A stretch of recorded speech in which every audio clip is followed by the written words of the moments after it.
Welcome to the Air It Out Show. Chino. With them Air It Out girls. Hey, listen up. Listen up, listen up. Your girl Cotton Candy. What's going on, people? Thank you for tuning in. And me, the Pink Panther. Right now, we want to introduce our awesome-tacular, very talented panel that are here in the Air It Out studio. So we're going to actually discuss Tupac's life in three aspects, which is the music, the movies, and of course the man. So with that said, you know, we want to definitely let the people know who you are and a little bit about yourselves. I know you guys just gave your names and things like that, but you'll give us a little bit more like what you do and things like that, because all of you in some form or fashion have either auditioned or created something in the loving tribute towards Tupac Shakur. So I would like for you to just give a little background information, if you will. Well, I'm Dre, from Brooklyn. You know, I've been acting. I can't even say all my life. It's just something that hit me. You know what I mean? I've been in plays since school, and then, you know, one day somebody asked me to be in a play, and I did it, and, I fell in love with it. You know what I mean? It was like my first love. So, you know, that's what I contribute to this thing here. All right. Okay. And again, Damion Omar Lee, and I'm a working actor, and I've been acting since 2000, off and on, and the way I got into this, you know, this lady just was on the train one day, and she was just like, yo, you want to be in a movie? And I'm like, no. You know, yo, for real, at the time, like, you know, I might have been like 16, 17 years old, and, you know, and initially she wanted me to model. So, you know, and you hear all these crazy stories about people, you know, robbing you and trying to take advantage of people or whatever. And so happened she ended up being legit. So that led to me acting, which they were like, my agent at the time was just like, yo, I want you to go to I'm talking to you, but I want you to go to this audition for Finding Forrester. And I was just kind of like, I don't want to act. I was so comfortable with modeling, taking pictures, and you know, doing that. And you know, and I didn't really think that I would get the part, or at least be in a movie. And so happened, I went to the audition, and the funny thing about it, because I had never been to an acting audition before, and the only person that came into my mind at the time was Tupac. And when I was thinking about Juice, I was just like, yo, all right, that's kind of who I'm gonna emulate when I go in for this audition. And you know, I had to go through a few audition processes, and then eventually, we played basketball. Then I got the part, and that's pretty much how I caught the acting bug. Nice. And then I got serious with acting, where I was like, I'm gonna just stop everything and just focus on it. Maybe about 2006. Okay. And so between then and now, I've probably been like, you know, maybe about 30 projects. You know, just like grinding, hustling, you know, just on it. You know, and now this whole Tupac biopic. So this, you know, be on. That's what's up. We're going to turn our attention to the other guests that we had in the building. Okay, hello. Can everybody hear me? Yes, loud and clear. Good. I'm Damian Bailey from Glory to God Productions. I am a filmmaker. I've been acting for 21 years. I was inspired to act when I saw Juice. I didn't know who Tupac Shakur was, but until when I saw that movie, that's when I decided to become an actor, and it's been on ever since, doing film, TV, theater. Wow. Oh, and I made my own short film about Tupac this year, called Drunken Freestyle, an interview with Tupac. Okay. Thank you all for being brave enough to come in and talk, brave enough to go ahead and audition, brave enough to put out your work, just brave enough to be who you are. We thank you.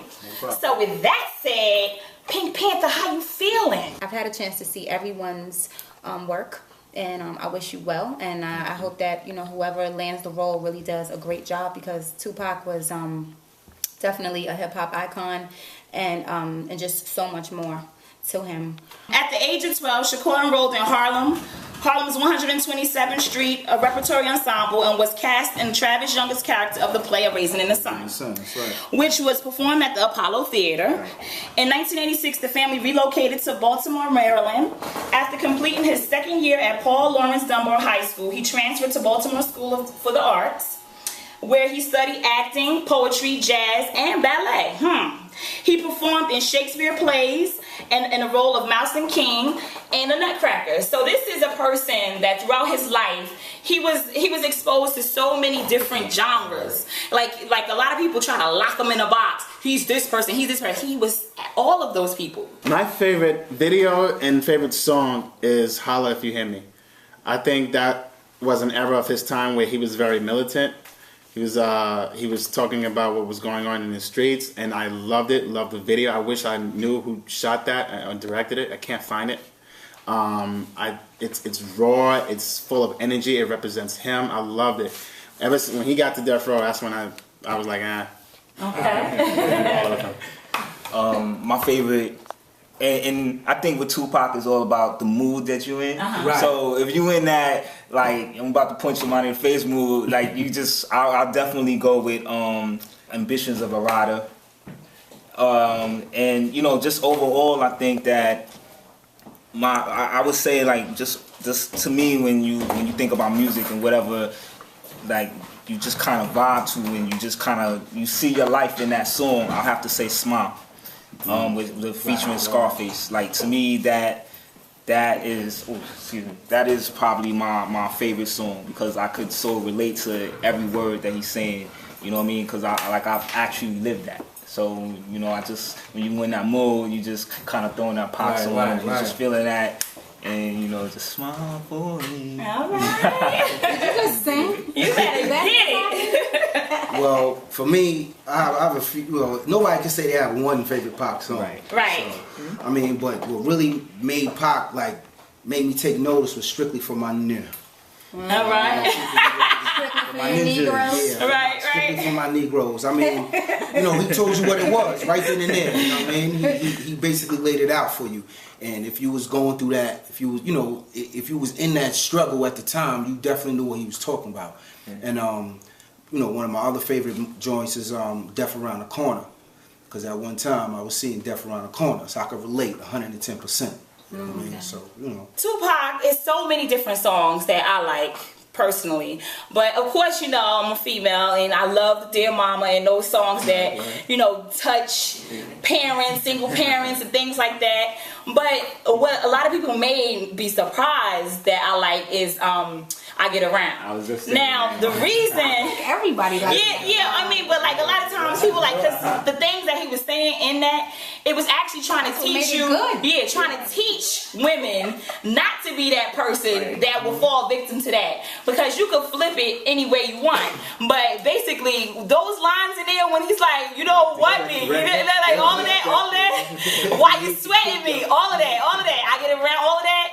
It was basically, for me, I internalized it as, because, you know, I grew up with a lot of male figures in my life and women, strong women and strong men. So together, like, I was able to, you know, grasp those concepts and take it and go, all right, I don't want, I was like, well, I don't want to be the person that they talking about doing that. My favorite was I Get Around. So I was like, the Dear Mama, Brenda's Got a Baby. Yes. That's, you know, having a young daughter myself. It's still relevant today. Yeah. So, and I wish I could work with. That was one person I wish I could have worked with. So. I think a lot of people. Woody, all of these gentlemen that are seated here, Dre, Damon, and Damian, are all up for. They're all auditioning to actually be in the Tupac movie. When I came in, I said, Tupac, is he not dead? we look like Onyx. That's why I got my cap on my head. Yes, I see you cut all your hair off. That's interesting. That's interesting. I ain't been bald since 19, so I was 19. And then when I decided to do the short, that's when I was like, all right, let me cut it off. And I was like, all right, I don't look too bad. Show your baldness. Everybody showing their domes. You gotta let your, Let's see. you gotta let your domes show. Yeah. I have a request, and I think that this would be a lot of fun, especially since we have a lady in the house. I want to hear the guys all say what's up to Sonja in your best Tupac impression. Yeah, come on! She said, is Tupac not dead? No, he's not, because his spirit is here. He's checking it out, and you know he got all this swag. I'm saying, he be beating on you. Ma, you ain't gotta be with that man. Shake that nigga. Be with a real one. Could take you home, could fly you out to LA. You ain't gotta deal with that type of situation. You're a queen, man. You need to be treated as such. Come with me. Can you get away?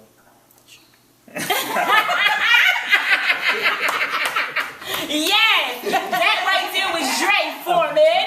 You always turn it up.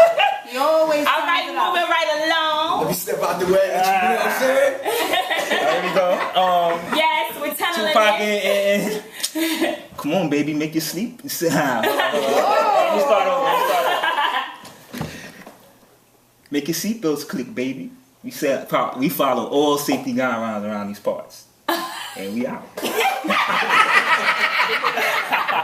All right, next up, I believe that's D. Get on the mic. Step out the way. All right. What's up, girl? I've been looking at little kids, man. I'm just about time I'm seeing a grown woman. Damn, girl.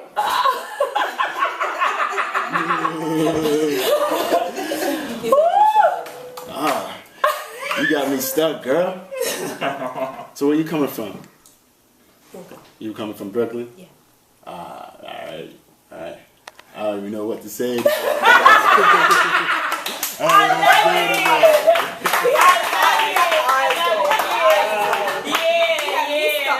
ain't forcing nothing. Yeah. You know what? This Nice little exercise. Yeah. Improv exercise. I like that. This is great. I'm having so much fun. You know, I love it when we have fun. You know, a lot of people they forget about is the fact that, you know, Tupac had all these different sides to him and things like that, but he also was very funny. Funny, sometimes even shy. Even though, like, he got on the stage and he went into a different zone, into the videos and things like that, but there were some sides to him that was, like, humorous and shy all at one, and still demanded that, you know, when he came in, like, you know, like, but he wouldn't let everybody see everything. My question is, if Tupac would have came out today with, like, let's say Tupacalypse now, would he be big in today's society? In today's society. Yeah. It's a hard question. No, because go ahead. You can go ahead and go ahead. I feel like if you look at Tupac's progression, I think Pac was a smart person. And if you look at Tupacalypse now, and then you start looking at Strictly for My Niggas, then you start looking at Me Against the World, you can start to see that Pac started to notice, like, okay, I can talk about all this positive stuff, but then that's not making me sell a lot of records.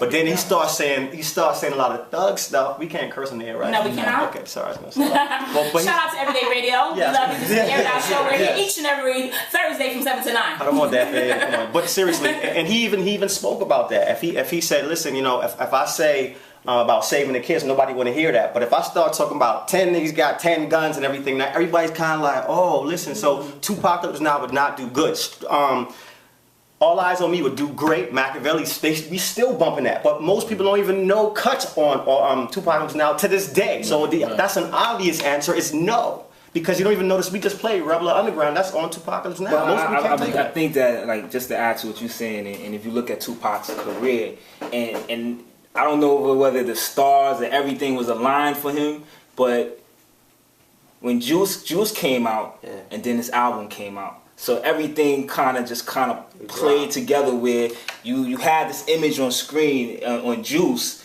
and right there everybody wanted it because now you become larger than life. Now you have your movie is promoting your album, and now everybody wants to buy that because they want to know who this kid Bishop is. And let's be honest, Tupac was not so much loved until he died. There was a few people who was loved, and when he died, everyone started to listen to the words. You know, that's what he was really saying. I heard people coming, oh, your man was real deep, and I'm just like.